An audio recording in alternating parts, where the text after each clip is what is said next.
and welcome to another episode of An Echo of Glory. We're doing it again. Hello, James Robbins. Oh, yeah. I don't know why I'm sad. I had a nice weekend, but otherwise the match... Yeah, well, that's always what happens. You are in the Jake Robson chair today. I am. Is that why you're wearing a baseball cap? Yes, let's go with yes, even though I won the other day. But you need an Echo of Glory baseball cap. I do. When you're giving them out for freebies, I'll take one. Free hat. Great episode of South Park, that. And Gary Diamond, hello. Good morning. Good morning, how are you? I'm all right, actually. I'm quite tired. I stayed up a couple of late nights for me watching the golf. Oh, brilliant, that. It was great. Yeah, I don't normally watch the golf either, but I was quite behind Rory. Bit of sporting success this weekend for me. Why? Rory. Is he your man? Yeah, I got behind him. Okay, good. Supported him. You won something. Yeah. All right. He went the Tottenham route of it. Mind you, he won. He did go very Spursy. He went very Spursy. Moments of brilliant and moments of sheer utter, what the hell are you doing? Put his fans through the ringer. But he got over the line. Yeah. I need to watch the highlights because I didn't get to watch any of it this weekend. I'm a bit gutted by it. But I did get to watch the F1. So let's just talk about sport we're happy about. Gary likes F1 for me. No, I used to. Yeah, it's not sport. I used to. I'm not. Piastri. I've gone off it now. Piastri won. I don't know what that means. Not Max Verstappen, which makes me happy. Okay. If it's not got a ball, I'm not interested. Actually, I like darts. I don't know what I'm saying. Just F1 for me is a no. Fair. Yeah, each to their own. Smaller cars next year. Hopefully it's better because I will admit it's not been fun for like 4 years. Is Damon Hill still in it? No, I don't think so. Oh, definitely not interested. Okay, little bit of club news before we come to the main event. The 17s have had a good weekend. The men beat Charlton 5-2 in the final. Was that again that Luca Williams-Barnett did that? Sat down the goalkeeper and did he get a hat trick? Yeah. Yeah, it was a proper fake shot as well. Yeah. I don't think you see much fake shot and the goalkeeper actually dived. Just beautiful for his third goal as well. Last one I saw like that was Waddle, wasn't it? No, Hoddle, when he went through against Oxford. That was my first game. Yeah. Yes, that's what it reminds me of. Yeah. And I think you said, we saw Gaz, the under-17 women won a trophy as well. Yeah, Academy women won a trophy. So, stick that in your trophy cabinet, Spurs. Trophies flooding into Tottenham Hotspur Football Club. Yeah. We are just England, aren't we? Well, good. We win everything at youth and then it actually gets to the bread and butter and we just won't bother. Yeah. What else has happened this week? The 21s play Everton tonight and the women, the 18s didn't play, probably because of that under-17 cup final. A lot of them were in that team. And the women didn't play, the 18s didn't play, and the 21s, as I said, play tonight. A bit of sort of boardroom news. A new CEO announced, Vinay Venkatesham, ex-Arsenal. Which pronunciation. Yeah, ex-Arsenal, which rattled everybody. He assisted with London 2012. I looked at his LinkedIn. My word, he's done some stuff. The bottom line is... He's our age, I think. He doesn't look it. Tough paper around. He looks like a lot older. Yeah, he's 44 apparently. So he's come in. Obviously, you'll get people think it's a good thing, bad thing. Don't really know. Wait and see. The reports are that he's good with fan engagement, which we need because it's on the floor at Tottenham at the moment. Will he be allowed to do it? Don't know. Obviously, a lot of journalists who reported on this said it was a good appointment, apart from Matt Law, but that's Matt Law's one. That's very anything. That's Matt Law's one. He's exceptional at getting a rise out of Spurs fans. But that's not good journalism, really. But if it was a competition, he'd take gold. Yeah, it is good journalism if your angle is getting clicks and. But he's not working for a red top. No, but he's working for himself. He wants to increase his own profile, so fair enough. Or are we just all upset that he's more of a realist and everyone else is pandering to us? I don't think he's ever got anything right about Tottenham ever. I'm just amazed that people go on Twitter to read something from Matt Law and give it any credibility at all when it comes to Spurs. Yeah, but there you go. Ornstein said he will handle all off-pitch and on-pitch work operations. So it's definitely Levy stepping back in some way, but ultimately he's still part of the ownership, still the director. How much changes, who knows, but... For as Levy out as people are, and again, I get it, if Levy was still there running the business side of things, as long as the football side of things had proper focus, I don't think people would mind. Well, I think it does have proper focus, but when we're rubbish, it's hard to see everything else and not be bitter. Beg your pardon, bit of hay I don't think anyone should be bitter that we have You're concerts. allergic to people saying Levy has proper focus on football, because that's exactly when you sneezed. It's genuine hay fever. I'm confused. I think it was like it's a bit too many cooks. Where does Scott Munn fit in? Where does this one fit in? What's Donna's job? What's this one's job? I mean, I don't really get it. But to be honest with you, yeah, it is what it is. I think he's got a lot of experience in the game, working at a club that operates in a very similar fashion to how we did. He's got a lot of stick that he was there during some bad years for Arsenal, but he was the one that hired Arteta and Edu and built them up. Yeah, and he was also there under different ownership structure, I think, and they've gone in a different direction. So I don't think the comparative barren years for Arsenal were his fault. He sounds like a sensible person to have on board. Can't be a bad thing. Apparently had lots of offers. I imagine Munn and co would just report to him, but it does sound like there was some reports that this might not be good news for Munn. I've seen other stuff like if Ange goes, Munn's gone. But we'll have to wait and see, really. People going, I don't know what they really do. Like, well, you're not really meant to. Yeah, exactly. Because it's not all about kicking the ball around. There's a lot that has to go into making sure that they can kick the ball around. Yeah. Well, we need to definitely focus a bit more on that. Well, come what may, it surprised me that people sort of think it in any way or try to put any negative spin on it. He's clearly a very experienced guy with a wealth of knowledge who's operated at a similarly very big club with a similarly very similar business structure to what we have. Can't be bad. I will say, though, he can put as many good initiatives in for fan engagement and better PR or whatever. Ultimately, at the end of the day, the best thing that improves fan engagement and means people don't care is winning matches. Yeah. I mean, and ironically enough, when we're winning matches, you don't hear so much Levy out either and all of that. So you don't care what the club haven't told us exactly. either, really. Talking of bad PR, there were some more nuggets from Ange Postecoglou this week. So last week, before we played Eintracht on Thursday, started to come out that Odebear was injured. You get these leaks. Now, you get these leaks at every club. In Liverpool, there's a guy on Twitter who posts their team about 5 hours before everyone sees it. Like, someone's leaking it somewhere at pretty much every club. We happen to have 1, 2, I don't know. Odebear was on the bench on Thursday, as I said on Friday morning. Didn't warm up once. Did not come off the bench once. Every single player warmed up by the goalkeepers for quite a while on Thursday night. And not one of them was Odebear. And then we see that Odebear's not in the squad on Sunday, and we're managing his minutes. So Odebear was injured, let's be honest. I don't know whether Ange put him on the bench to prove a point on Thursday night. I don't know what's going on. By some tightness, it thinks like maybe if we really stuck, he can come on for 5 minutes, but then to not be on the bench at all at the weekend suggests he's got an injury. Maybe. But it's more that Ange is now just, he's angry at everything. He's getting more and more shirty in press conferences. He's blaming this, he's blaming that. We all forget about it if we don't go to Wolves and lose 4-2. And that's my segue into losing 4-2 to Wolves. So now we're going to talk about losing 4-2 to Wolves. Enjoyed it so far, do we have to? Lineup was thus: Vicario, Gray, Romero, Davies, Spence, Sarr, Bissouma, Maddison, Johnson, Solanke, Tell. We've found out when the team was announced that Son was injured. Some people had wondered on Thursday night whether he was hobbling around. Okay, so Son was out. I don't think Son would have played anyway. In our predicted lineups and most predicted lineups for yesterday, people didn't have Son in it. Thoughts on the lineup? Fine with Thursday in mind? So even without Thursday in mind, it's nice to see Tell. Yeah, finally getting some minutes. He started. I know you want to have a chat about Tell. Yeah, I'm started against Fulham and I'll hand over to you on Tell in a minute, so I won't go on too much about that. So I think the rest of the lineup was as you would expect. So yeah, not too many problems with it on paper. Quite liked it. Yeah, it was okay. I think I was surprised to see Bissouma and Sarr.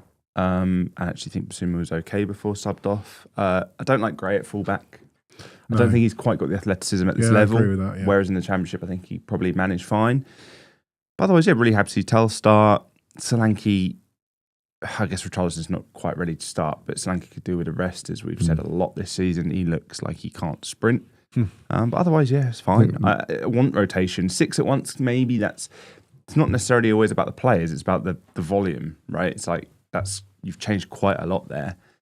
Maybe that can be seen as a problem, but the nice surprise was Kulusevski on the bench. Yep. I wasn't expecting that, so it was good to see him back. I think that's actually massive. I think that's really, really big. Actually. Best player this season, easily. Greatly missed him. Yeah. Yeah, I think we definitely missed him on Thursday night as well. I think someone like that with a bit more, obviously we don't like Johnson, but with a bit more guile, a bit more, can go left, can go right. We miss a bit of that. It's all straight lines. I think drive. And he's another player a bit like Solanke who can hold the ball up and spin someone, and he will just drive. And before his injury, when we were all like, he looks off it. This guy looks like he's played a season in minutes in half a season. Yeah. It wasn't working for him, but now hopefully he's fit. And he can bump into some players like he always does and actually retain it this time. And he came on, and I thought when he came on, he was our best player. He was the only one really sort of looking like he cared. Put it about, closed things down, won the ball, used the ball well.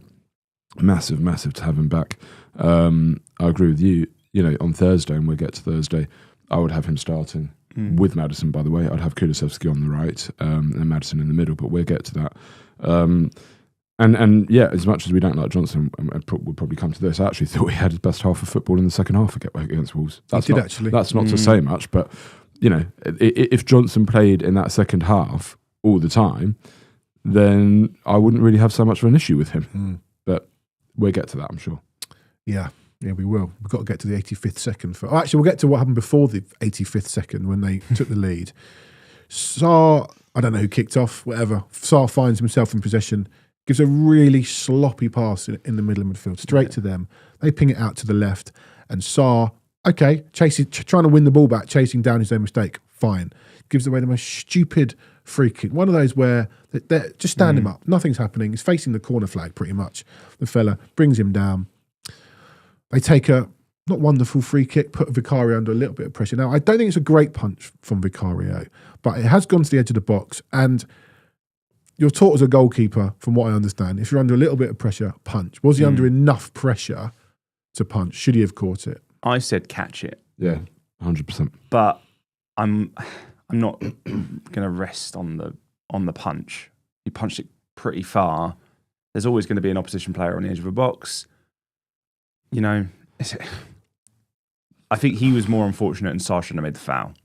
It's a bit soft though all round, wasn't it? Yeah, I disagree with having punched it. I think this guy does it all the time. You know, even you mentioned keepers are taught under pressure to punch it. There was one the other week where the cross came in, and he punched it, and it's set in motion a sequence of events that ultimately resulted, I think, in a goal. I can't remember which one. We just conceded so many; it's hard to remember. But again, you know, he punched it under no pressure the other week, and the other team went on to score. And it's the same again. And I take the view that if you're a keeper, you should know that, and I disagree with you, under pressure, punch it. I actually think if you're under pressure, go to catch it. As long as you get two hands on the ball, if you then drop it, you're going to get the foul. You'll get the foul every single time. Refs give it. You're going to be extraordinarily unlucky to not get it. So we wouldn't get it. Yeah. So be stronger, catch it. And what a catch does for a team is it completely relieves the pressure. Yeah. Defenders, you know, can relax a bit, you know. But it looks like when we are defending a set piece with Vicario in goal, it does look like there's no confidence amongst the defenders.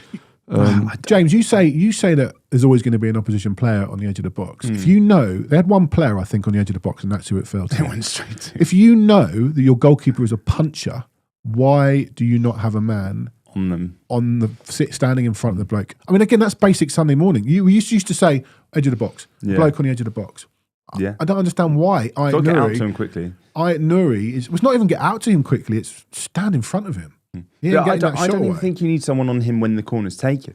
It's just you need someone to be aware and to get, because you're going to have numerical advantage in your own box at a corner. Well, it was a free kick.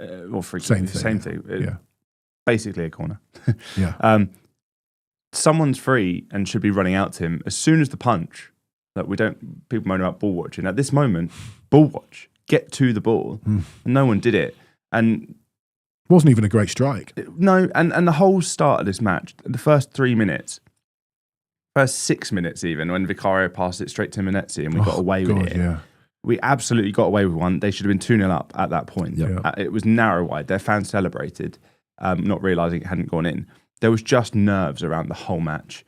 And it lasted for me through the entire thing, up until maybe into the second half. I just felt everything, every touch, every look for a pass was shaky from everyone. I felt like we were giving away possession all the time. It was a real. Is this not systematic of a team that exactly. doesn't have faith in what it's doing, doesn't believe in what it's doing, isn't necessarily even sure what they're doing?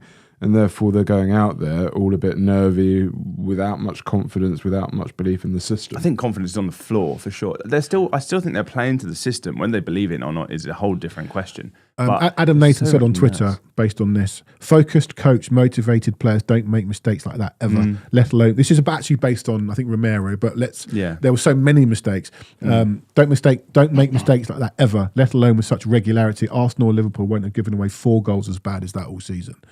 I don't think they've given away 4 goals as bad as that in the last 4 seasons. Like it was, I genuinely believe that teams, all they have to do is go onto the pitch and wait for Tottenham to kill ourselves. They don't have to do anything. We've got to work so hard to score a goal. Teams, I think, all they've got to do is stand there and go, at some point they're going to do something ridiculous and we'll score. We'll pass ourselves into a cul-de-sac. Yeah. We do it every game. Yeah. Get us, and we're trying. James, you're so. You know what about that second chance? They were still showing a replay of the first goal, and they cut back, and would have been Davies, I think, was in a cul-de-sac. And it's like, what are you doing? And then moments later, Larsson puts an open goal wide. What are you doing? But that is playing to the system. Yeah. It was interesting in the second half when on Ben Davies, he got booked. Ben Davies in the second half, and he was really pissed off. And I looked, and he got the yellow, and he totally accepted the yellow, and he just sort of muttered, "Fucking hell!" And that looked like a man who doesn't. For me, I looked at him and thought, "You're pissed off with everything." That looked like a man who is just not happy. Yeah. And they don't look a happy team. No. There was a moment after one. I can't remember which goal it was, but where both Davis and Romero. Well, one with the second goal, Davis kicked off because jumping ahead a little bit, but. This was not Spencer's fault for putting it in the back of the net. It was Spencer's fault for not tracking. For tracking. His whole defence played off. Davis stood up, stopped. Romero stopped. Spence carried on. Spence kept going on. Right. Spence wasn't looking away to the touchline. He was looking towards Davis. Right. And he just kept going. Right. Davis puts his hand up. For an offside, and Spencer's already run off. So very unfortunate that Vicario does make the save, and it say again, flaps again. If Spence isn't there, you don't say that. He's made a save, and then it's bounced into Spence. Sorry, that goal. A soft goal. We let our ball bounce. We let the ball bounce in our area. It came from nothing. Wolves had done nothing since the Strand last week. There's no communication. There's no leadership. Romero was our captain. You know, what's that about? Ben Davies should probably captain that side on a day where if Son's not playing. I will say, I'm disappointed with Romero for a couple of things. That mistake was like just pass it back to the keeper, even if you don't feel like you can trust him right there. But make sure you're aware. And apparently he walked down the tunnel, straight down the tunnel at the end. And that is, you were the captain that day. That's pretty rough. And he's my favourite player, really. Really? So it stings for me. I really? think he has been. I think he's... As a footballer, not as a... mostly as a footballer, yeah. I think he'll be super hard to replace. I think he's probably the best footballer at the club, personally. But it's inexcusable. And I do think he cares. When I started watching the match, I was like, there's 2 people trying, and that's Romero and Tell. And then to see him do, and there was a goal went in, and he's screaming. He's like, "What is that?" And then to walk down the tunnel at the end, and not go to the fans, but we keep seeing is a pain. We keep seeing that. Just on Wolves' first goal, we gave Wolves some Premier League history. That was their earliest goal in Premier League history. Oh, brilliant! Oh, good for them. We're nice to do these things. All right. So we had James. Sorry, we disagreed off air. I actually thought we did okay between goal 1 and goal 2. The momentum bar backs you. Thank you. Yeah. Well, there you go. I thought we got into some decent positions without actually troubling. Basuma had a shot. We didn't really trouble Jose Sarr until 2-0. Something happened, Gary, just before 2-0. I think it was before 2-0, which we'd been talking about in the week before the goal.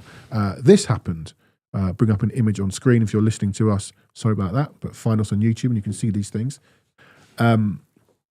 Wolves. This is actually probably the least worst of all the images we're about to bring up.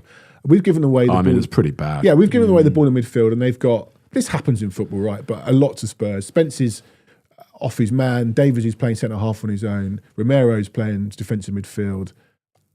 I mean, what's going on here? And it's a mess. It's a mess. It was a terrible pass. Not sure who it is on the ball. Played a terrible pass through to the winger, and it went out, I think, for our throw-on. But this is not new, because in the last few weeks, these things have happened. This happened against Eintracht last Thursday. When I first looked at this, I thought we were attacking and both Spurs players were offside. This is just before half-time, where both teams... It's on the stroke of half-time. Both teams 4 minutes into injury time with the score at 1-1. Yeah. Both teams have phoned in the last 5 minutes of the first half. Nothing was happening. It was a really good move by Eintracht, but we probably made it quite easy for them. So Eintracht, if you're listening to this and can't see the image, 4-on-2, about 15 yards, 20 yards outside of our penalty area. You've got Van der Ven, and it looks like Porro as the centre halves, and 4 Eintracht players, 4 Spurs players, Berval, I think that's Bentancur, Spence, and one other, racing, Romero, racing back. This is just before half-time. Manage the game. But this is both images are a huge issue for me. I don't mind if players that aren't in their positions. I was watching some analysis on PSG the other day and some of the setups they do, and getting like not triangles anymore, like 6-player ovals around to almost like creating a rondo situation outside of box. It's really great. That, anyway, yeah. There's players out of position all over it. That isn't a problem. It's how you mitigate for that going back with your positional play and players covering and your rest defence. What we do every game, and again, I don't care if players are out of position and filling a different gap, is last season, we'd have transitions, players breaking behind our defence a lot. This season, we've stopped that a bit, and at the start of the season, it wasn't happening as much, and our defence was all right. But in between our midfield and a back 2 quite often, and sometimes a 3 if one fullback has stayed back, we'll often have 4-5 players from the opposition team sprinting at our back line. Now, we've just had a game where we've made like 4 mistakes, just giving them goals. Yeah. For me, there's points in the system where you put your players under more pressure, and that's going to lead to more mistakes.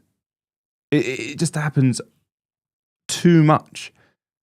Individual mistakes were happening at the start of the season. They're happening now. Unfortunately, Romero, to be fair, has been a big culprit of them.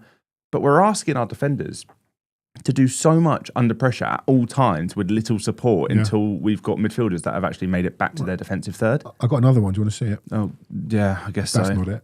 That is. This is 3-2 up on aggregate against RZ. It's ridiculous. So you've got 11, there's 79 minutes on the clock. You've got 11 minutes on the clock. RZ score again, and you're in trouble. You're possibly going to extra time. What? Game state. This is Bissouma and Porro. Van der Ven, I imagine, is that guy trying to stand up on the touchline. Where the hell is everybody? That's Porro and Bissouma. Was that from a corner or something? I don't know where it was from. It feels like on FIFA where you're like, I can score from back at someone else's corner every time because there's no one's back there. They've got 4 players. You know, somebody might argue that freeze frame anything in football and you can make it look bad. And they say that about tackles, right? They say, when you freeze frame that tackle, it looks dreadful. But in full speed, it's a glancing blow.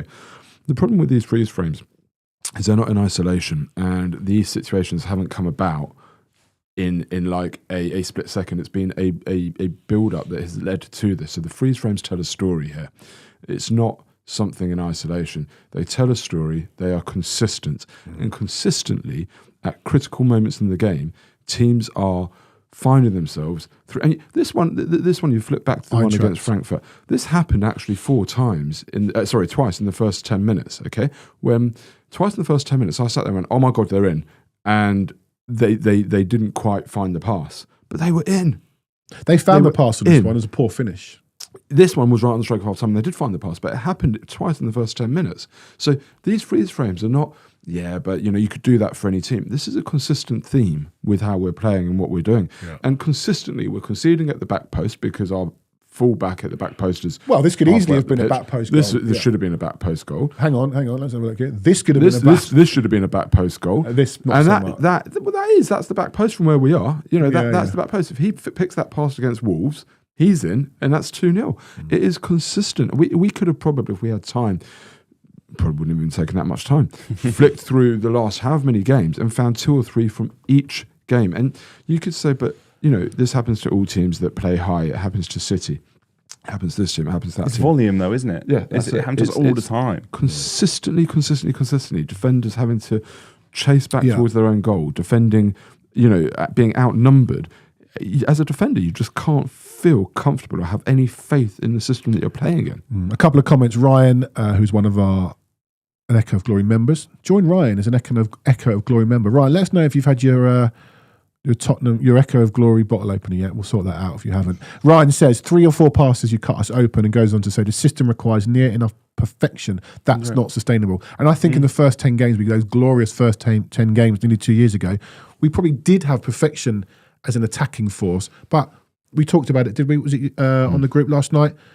There were moments in those games where, United missed a number of chances in Ange's first home game. Luton away, we had 10 men, had big chances. Sheffield United had chances even before they went 1-0 up. And Luke Barrett would struggle past 9 men. Yeah, Luke's message has gone off now. But I think the general theme is, it's got to be perfection for it to work. And even those first 10 games, as you say, I'm pretty sure that, and someone could do me over here with it, but I'm pretty sure the underlying numbers were not as glowing as the results were. No. There was, as you say, still conceding chances, still a little vulnerable. And people after that were like, we need to see more. I think even then we were saying, is this sustainable? Yeah. And that's what people wanted to see. And like we've repeatedly said, Gary O'Neill rocked up on Monday Night Football and said, well, I know I got sacked, but this is how I beat Spurs, by the way. And Wolves are still doing it to us. Yeah. What bothers me, what was a huge red flag to me, and I don't imagine there'd be too many Ange defenders. Indeed, we used to just looked at it in own defence. We used to get a load of stick on this show when particularly when I started really going against Ange. We got a load of stick on this show. Blah blah blah. You got to put the faith in. We're not seeing so much of that anymore. But what really bothers me is Ange in his post-match press conference saying that he felt we played okay and we controlled the game. It's a little bit like, have you ever watched Wolves play? What do they want us to do? They want us to have the ball. They are quite happy for us to have the ball. And if that to you feels like us controlling the game, you are so naive and ignorant in how Wolves want to play. Even the commentator at one point in the game went, Wolves here, letting Tottenham have the ball, they'd be very, very happy to. Everybody knows it. So how is Ange? Is he putting the wool over our eyes? Is he putting the wool over his eyes? Or is he just that oblivious to how other teams play? I couldn't possibly imagine any team not wanting to have the ball, because if I'm playing football, I want my team to have the ball. That's how football should be played, because I'm such a purist. No, some teams don't want the ball. Wolves are one of them, right? They let us have it. And so to say that we controlled the game really, really concerns me from Ange. We didn't control the game. We didn't create that much. Yeah, possession doesn't mean control. No, of course it doesn't. We didn't create that much. I'd say Wolves were in control. Wolves looked like they had us at arm's length most of the time. Indeed, whenever we got our way back into the game. And to be fair, when we did get our way back into the game, I thought, maybe. But we just went and killed ourselves again, because I think Wolves pretty much scored when they wanted. There were 4 minutes 50 between... I'm losing my mind here. Well, it was 4 minutes. We got back in the game, and it was 4 minutes 50. They scored again, and then 3-2 to 4-2 was 1 minute 50 seconds or something. Yeah, it's crazy. It's just absolutely crazy.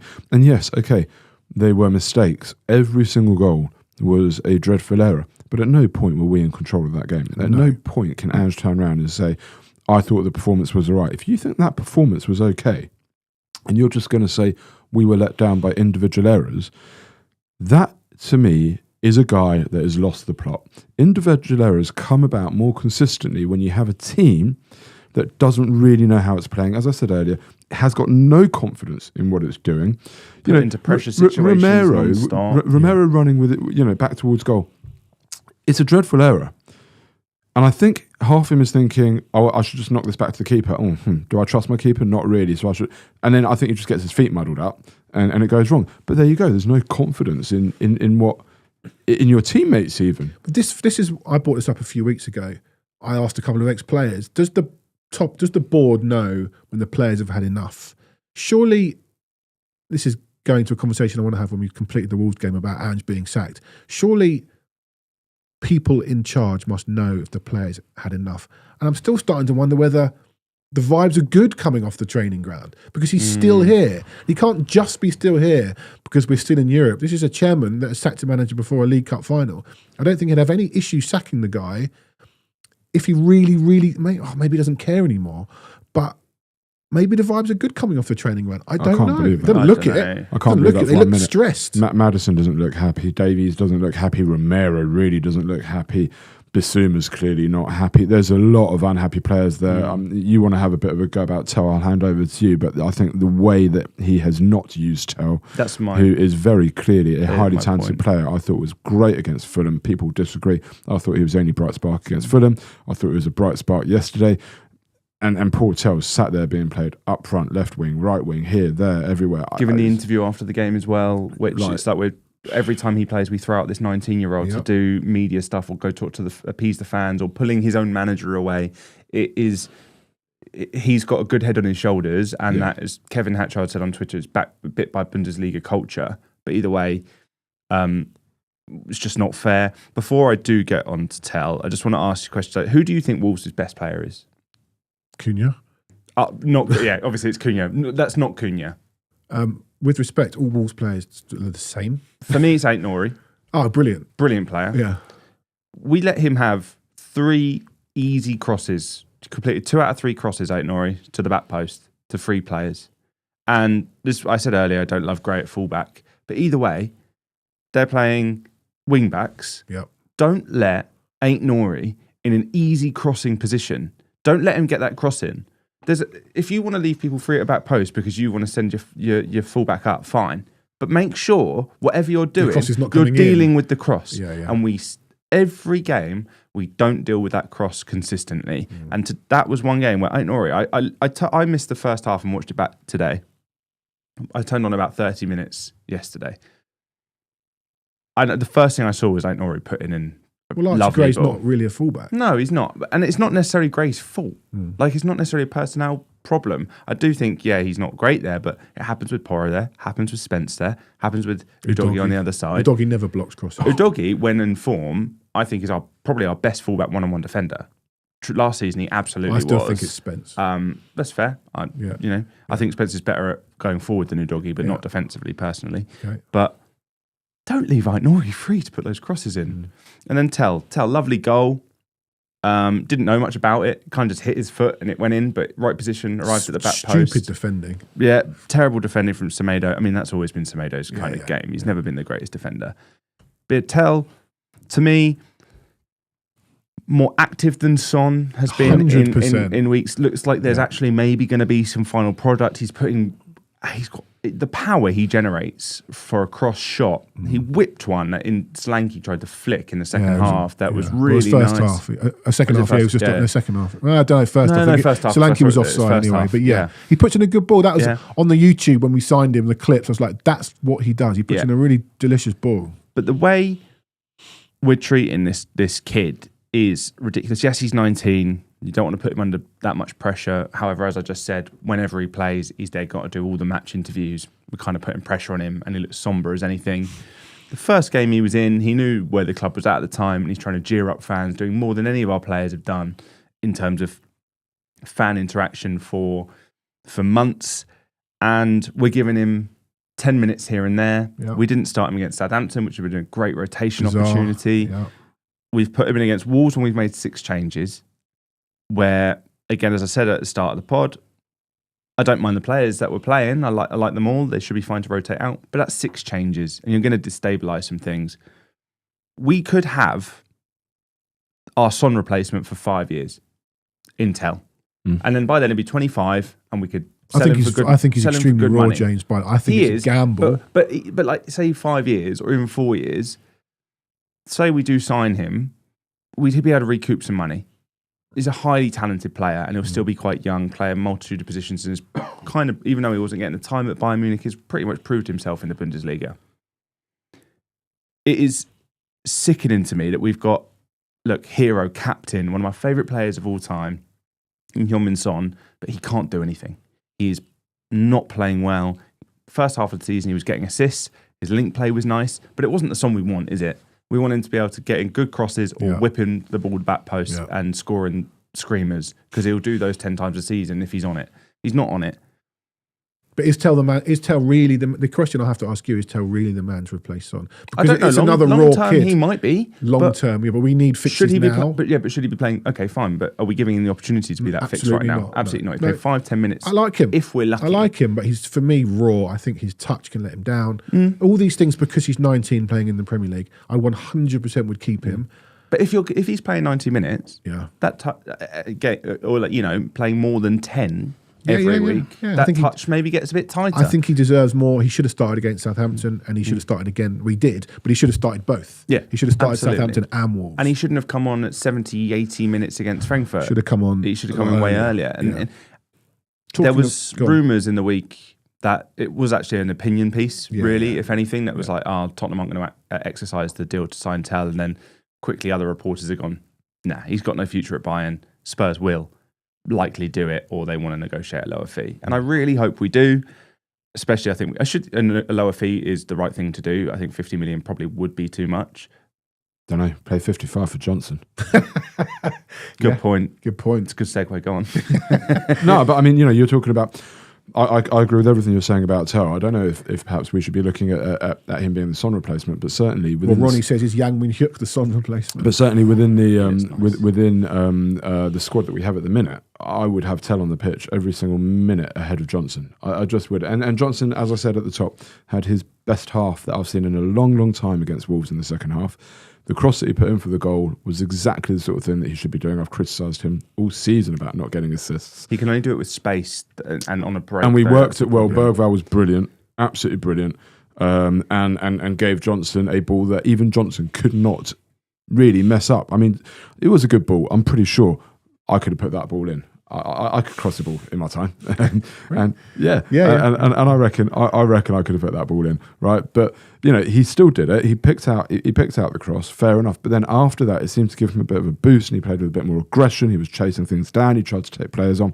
So fair play. If Johnson was playing like that all the time, then I would say he's fighting for his place in the team. Well, he sees Kulusevski warming up. Does that spur him on?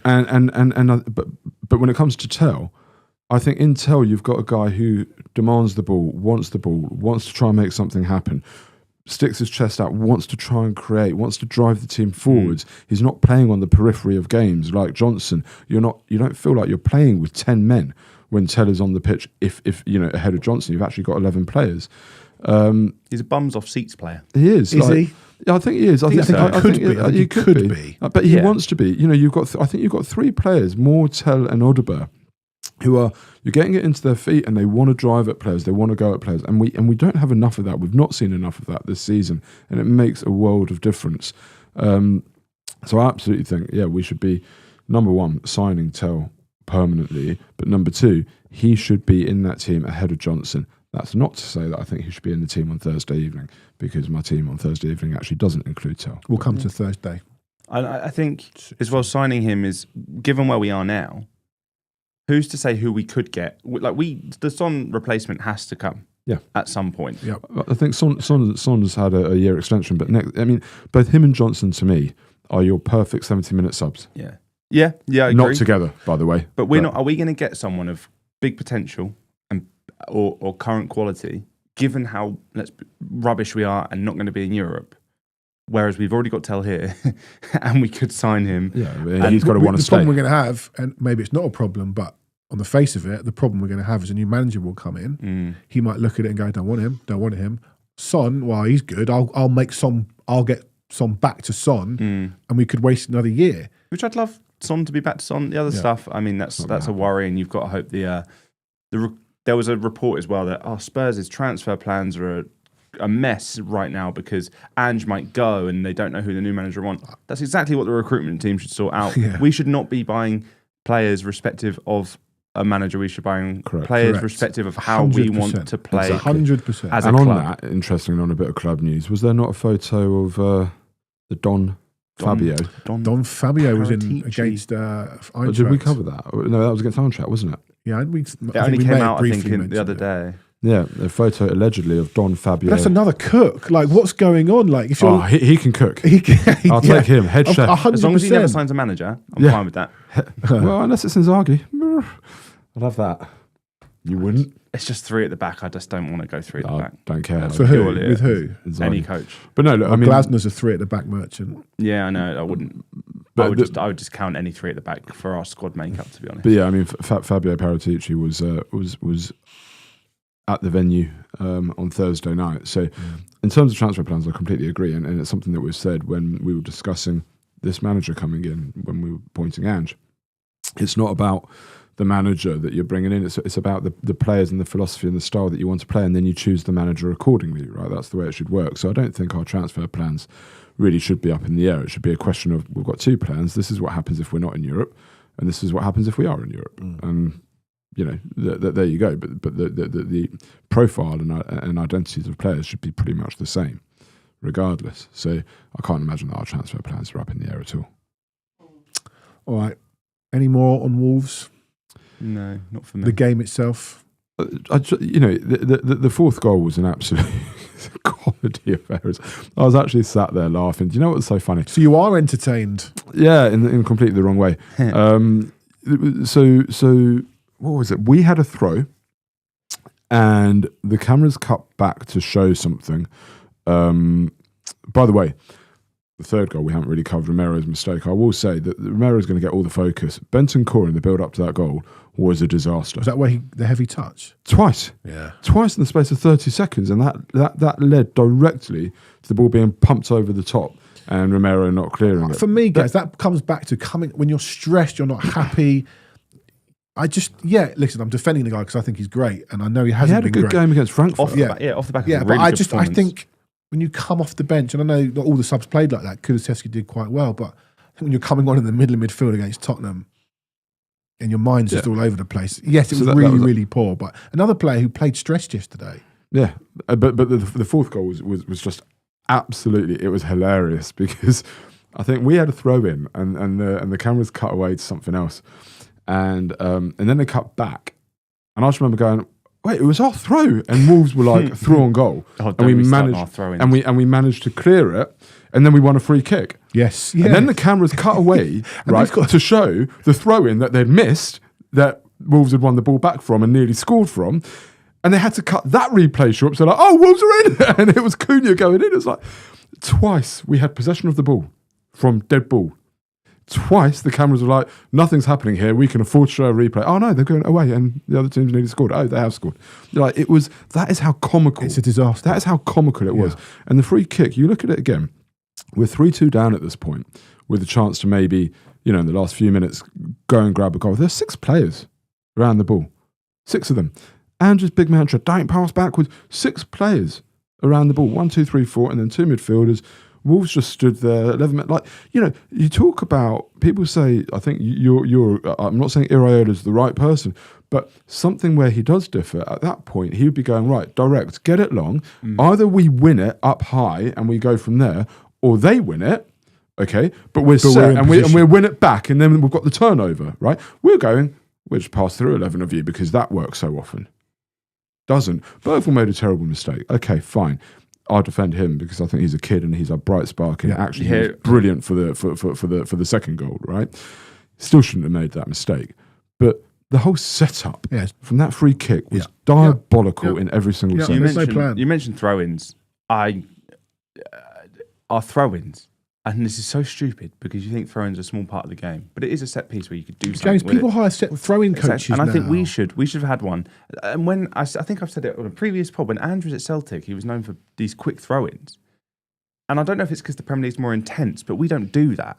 But what we do at throw-ins is lose the ball every time. Sarr is a culprit. Oh my God. We wait and wait and wait. Then we've got 3 players in a triangle very close to the throw-in taker. Yes. And guess what? There's 3 opposition players really close to our throw-in taker. And we nearly lose it all the time. Congratulations, James, on your first shout on an Echo of Glory.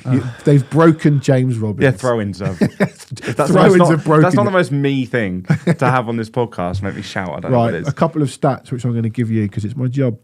So sorry, James, for the shout if you got it in your ears. This is 21 defeats in all competitions this season, our most since 93-94. 22 defeats in our last. So I went back exactly a year, 13th of April 2024. We had a game. So 22 defeats in 39 Premier League apps in the last year. Wow. I'll come back to that in a second. 17 defeats after 32 Premier League matches is our worst since 03-04. So those 22 defeats in a year. In that time, of the ever-present clubs in that period, so not including Ipswich, Southampton and Leicester, we have the joint most defeats with Wolves. Wolves have changed their manager with 22. West Ham, 19 defeats, have changed their manager. Brentford, 15, haven't changed their manager. It's Man United, 16 now, was 15 when I put the tweet out. So 16, they've changed their manager. So we have lost 22 games in the last year. I asked the question, well, Thursday night we're going to our biggest game of the season.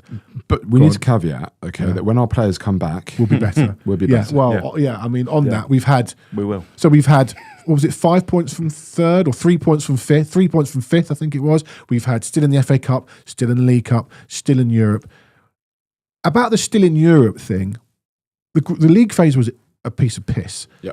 I reckon we've had... We nearly bullsed it up. I think we've had... we could have been better, we've had three tough games in Europe and not won any of them. Eintracht at home. Yep.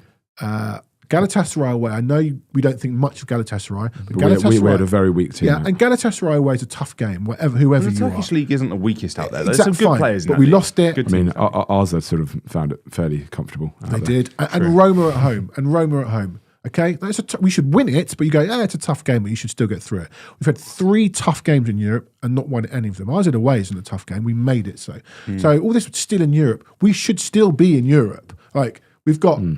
So none of this, all this stuff that people have been clinging on to when our players come back. We're still in this cup. We're still in that cup. We're 3 points from fifth. We're nearly 8th. All this bollocks. We're still here. We're nearly out of everything. Also, by the way, to get to the final, if we got past Frankfurt, we'd have to beat them. It looks like we would have to beat the mighty Bodo Glimt. No. Yeah, we've been gifted the.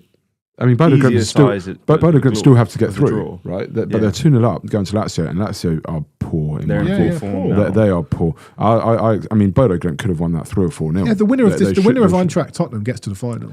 I think so. You think so? Yeah. I think so. But, okay, so all those. Why is he still our manager? We have a chance of winning a trophy. We still do. As bad as we are, we still have a chance of winning a trophy. Is our best chance of winning a trophy not getting rid of this bloke? Because if we keep this bloke and bookmark this for when it happens. And you can all laugh at me. We keep this bloke, we ain't winning the Europa League. But no, I don't think that's necessarily true. I think there's every chance we go to Frankfurt and beat them because they weren't great. And I know a friend of the show, Seb Bloor, was saying that they played really well on the weekend. I'm sorry, they were playing the team third from bottom. The bottom of that Bundesliga is poor. It's championship level. Probably bottom half of championship level, so them sweeping aside some terrible team doesn't really. He did impress say me much. in the thread that I can't remember what the Heidenheim. Yeah, he was like their midfield will give up everything all the time. Oh, right. Although it's a classy Frankfurt performance with a midfield giving up stuff all the time. Yeah, but he also said that Frankfurt blow very hot and cold, and when what we saw was them cold. I don't know. I sort of feel like. We could get past them. I think that it was a game where actually the first 10 minutes we gave them far too much respect and thought they were going to be better than they were, and then we realised, they're actually not that great, and we can beat them. And hopefully they take that to Frankfurt and that attitude and just impose themselves on them. I think we can get past them and get to the final. We can, but as Lord Van Dingo says, we played the team 4th from bottom in Germany. We're actually Hoffenheim now, a 5th from bottom. They are 21 points behind Eintracht. We made hard work of that Hoffenheim game. Yeah, we did. Yeah. When was the last time we played like we're the club we are? Like we are Tottenham Hotspur with some confidence. First 10 games. Not the Sir Alex, it's Tottenham, but where we've been, huge club, probably the highest earning in the Europa League. It should be ours for the taking. And we've not. Based on that, it should be Man United's for the taking. Okay, yes, but we should be in that. We should be in that mix. Yeah. In answer to your question, I don't think we will win it. And if we don't, I'll put it like this, and people will go, "That's not fair. You can't say it like that." If we don't win it, it's entirely on Ange, in my view. If we do win it, it's in spite of Ange, in my view. Right, so and people go, "That's really unfair." But I fundamentally, I don't know. Here's a question that's coming up. Here's a question that's coming up a lot now. If It's the old, if we win the Europa League, should we sack him? I've got plenty of fans from other clubs asking me that question. My answer is yes. There was a thread on Twitter over the weekend, I think it was yesterday morning. Someone said, well, look at Fergie and Man United. They hung on to him and they won a trophy. And then look, I mean, you cannot compare the two situations. I think you can compare it to, we spoke to Liv about Di Matteo, to Ten Hag with Man United. Ramos at Tottenham, Jesus. Is Ramos a better manager than Poch because he won the League Cup? Absolutely not. Of course he's not. Just because he won a trophy doesn't make him a better manager. You've said it numerous times, Gary. The league is the barometer of how good you are. And even this Europa League phase, like I just said, we've not done anything to get to this quarterfinal. We've actually stuttered in the big games. Have we beaten anybody good in this Europa League? No. No. Not one. Who are in? Ferencvaros, Karabag, Elfsborg, Hoffenheim, and RZ. And we needed the under-21s to be at Elfsborg. We need the 21s to be Elfsborg. Nearly blew it against Hoffenheim. Why is he still in the job, boys? I don't understand. I don't know. And on the discussion of win the Europa League, do we keep him? No, we absolutely we shouldn't. And yeah, you're right. The league is the barometer, but also just watching the football and the glaring issues that haven't been addressed, haven't been fixed. It's nearly 2 years now. If we were 10th, good cup runs, didn't win anything, I'm probably like, okay. Maybe a little bit. Yeah, see what happens next season sort of thing. Give him the first 5 games, 10 games, see how we go. We're 15th. We just lost to the 4th bottom team. We still technically, mathematically could be relegated, although we won't be, but we're lucky Ipswich, Leicester and Southampton are so poor. We are. We were looking before the show that the highest amount of points that a team has been relegated, and I'm not sure what the highest is. West Ham, I think. But in the last few years, the highest has been around 35. The average to stay up is 36.8 in Premier League history. And we should be, and it's been lower than that for the last few years. So I don't think there's a threat of that. But to go into game week 33 with that as an even suggestion, we should be free from relegation fears 12 games in. Yeah. At 42 points, West Ham is the most. Is the most to be relegated. This is too much. It's just too much. There's no signs. At least Arteta was all the talk right when we got Ange. Like, we need to suffer for a bit and build and build and build. You need proof of. You need some bricks laid. I said a number of weeks ago that I think I can't remember, about maybe 6 weeks ago. I said, look, when Ange gets his players back, which is imminently happening, if we put together a run of performances, not even necessarily results, but performances, green shoots, like lack of injuries, and we get to the final of the Europa League, then maybe. But all we've seen since the international break really is, I mean, it's comedy, but it's tragic. The performances are terrible. How you get, I get that this happens, but I'm uber cynical about Ange now. How you get an injury on the eve of a big game to a hamstring? What were they doing in training the day before with Odegaard? What were they doing? It's tightness, isn't it? So he should be back on Thursday, but should be. But he wasn't on the bench the other day. But we're not seeing the injuries really clear up that much. We're not seeing form improve. We're not seeing performances improve. If anything, it's all going backwards. The players are back, and now people are mitigating by going, oh, yeah, but he's prioritising Europe. But this is a guy that couldn't tolerate to lose last season against City.